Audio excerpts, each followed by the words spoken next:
So ayun what's up sa inyo mga kaibon sa Dubali. June 4 ngayon, hapon na. Dubali, tingnan nga ko ano oras na yan. Ayan, 12:37, tanghali na pala. Dubali, update ko lang kayo sa ngayon, papakita ko sa inyo kung ano yung mga ibang alternatibo na binibigay ko na vitamins. Natural vitamins na yung mga gulay, mga ganun. So Dubali, ito na. Merong gulay, may mais. So di bali ito is Parablo Opa Dilute. Banded na sila nito. Yan, matagal na sa akin yan Hindi ko na sasabihin ko sino nagbigay niya. Lahat meron. Ito, ganun din. Yan, may mais. Natin kung may itlog.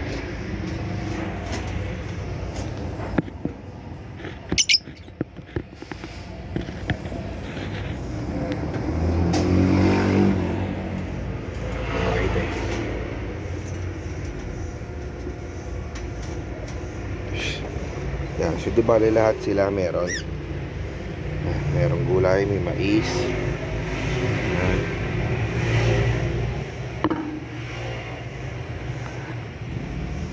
May mais. Ito dalawa na itlog nitong dalawa na to. Isang Aqua Opa B2 na split dilute, tsaka B2 na Opa na split dan. Yan, split dan yung kapas, yung dalawa na itlog niyan. Di bali yun lang. Mini vlog lang to. Bibigay ako mga ganyang gulay, iba alternatibo para hindi mabilis maubos yung patuka. Bali ngayon guys yeah. Yun ang binibigay ko mga alternatibo. Kailangan din nila yung mga natural na gulay, vitamins katulad ng ganyan na gulay kasi may nakukuha sila dun. Ngayon medyo maulan na ng araw na, kaya kahit pa paano nagiging maayos na ulit yung pakiramdam ng itong mga to after na tag-init. Sana matuloy-tuloy na yung mga breeding natin. Diba hindi naman sa ngayon tawag dito, may clean lang tong vlog na to kasi yun naman palang ulit yung ibon na meron ako.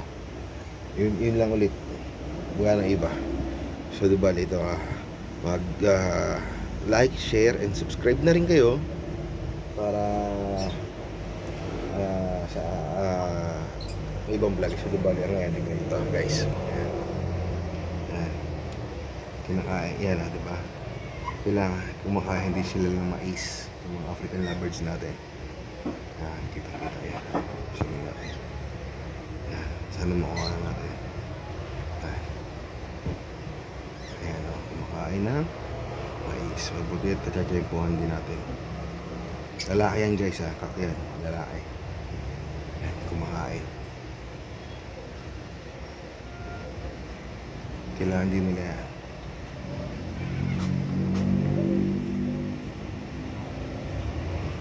At saka yan, hindi naman sila nai-istorbo pag may mga tumaraan. Ayan.